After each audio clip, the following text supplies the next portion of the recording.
The word mind is used quite a lot in this translation. And mind is one of these nebulous words, isn't it? Like God. It can mean so many different things. For some people, mind simply means the brain. Mind could also mean thought. It's what controls the body, although it doesn't really control it. It's got a certain limited amount of action which results in a limited amount of control of the body. Mind is the organ of thought, of thinking. Mind is the organ by which we perceive mental objects. Mind is, so for some people, it's the supreme mind. It's the mind which creates everything. Or perhaps mind is the cognitive process. It's that process whereby we make sense of what is going on around us. And I say we make sense in the sense that we put things into categories which can be spoken of. We create relationships which can be spoken of. And for some, mind is the sum total of our cravings, of our aversions, and these aversions and cravings are directed to the results of the cognitive processes. They're directed to objects out there, or to people, or whatever, or to ideas, or to notions. We can have cravings for ideas, cravings for certain beliefs. Our mind is perhaps the absolute Brahman. It's the absolute consciousness on which all this is happening. So in the actual meaning of the word mind can vary quite a lot, and we should be careful about that, or be aware of that when we're looking at the Yoga Vasistha, because the meaning of the word, which is translated here as mind, it can mean lots of different things, and we should explore what's being meant by mind in each case.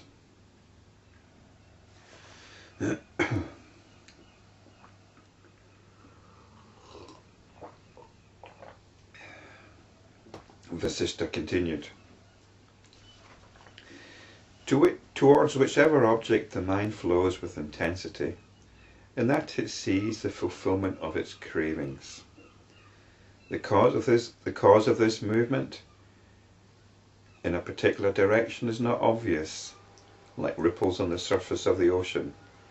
Such intense movement appears now here and now there, comes into being and dies. However, just as coolness is inseparable from ice, this restless movement is inseparable from mind. So towards whichever object of mind flows with intensity. What is this mind that can flow? What is the mind that is flowing here? Well, here we're talking about the mind as attention. It's the attention which is directed towards a particular object. And it flows with different degrees of intensity, but it always flows with sufficient intensity to attract the attention. And that intensity is fueled by emotional undercurrents. Depends on our own disposition. It says the cause of this movement in a particular direction is not obvious. In other words, why should the attention go to one person rather than another, or be furiously invested in one object rather than another? It's not obvious, but this is a result of our underlying psychological tendencies. And this restless quality is inseparable from mind. This is what the attention is doing. The attention is here, it's there, it's in here, it's on one thought, it's on the past, it's on the future, it's on what's happening later on, it's on your own inner emotional state. The attention can flit anywhere in an instant. That's the nature of its restlessness. The attention is hijacked from moment to moment. Rama asked, "How then, holy sir, can this restless movement of the mind be restrained by force without causing greater restlessness?"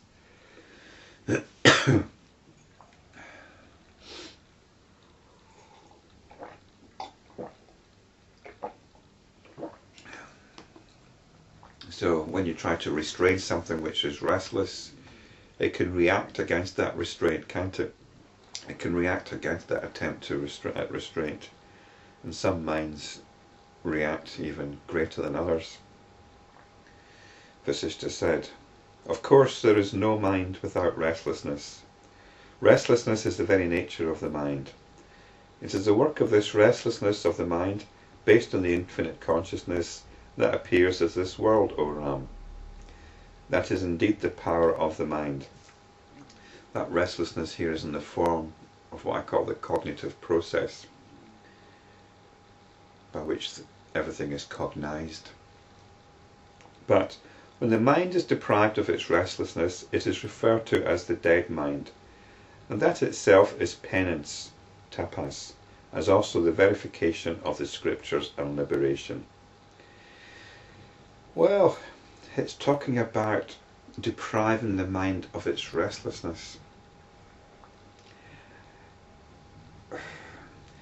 I don't think this is a very good way of looking at things. If you see the mind as like a rather wild horse, it needs to be reined in. And that horse can be used. There are things you need to get on with in this life, things that need to be done, in which case the attention has to be applied to them. So then you direct the horse. A dead horse is no good. So this idea of a dead mind, it's not quite clear that this is what's being promoted, but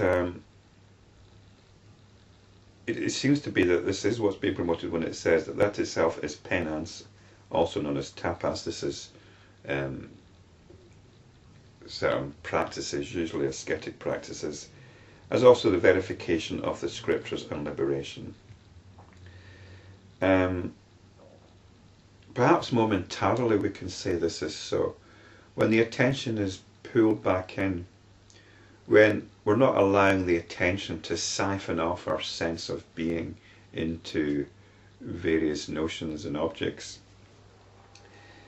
well then we can say that the mind is being reined in.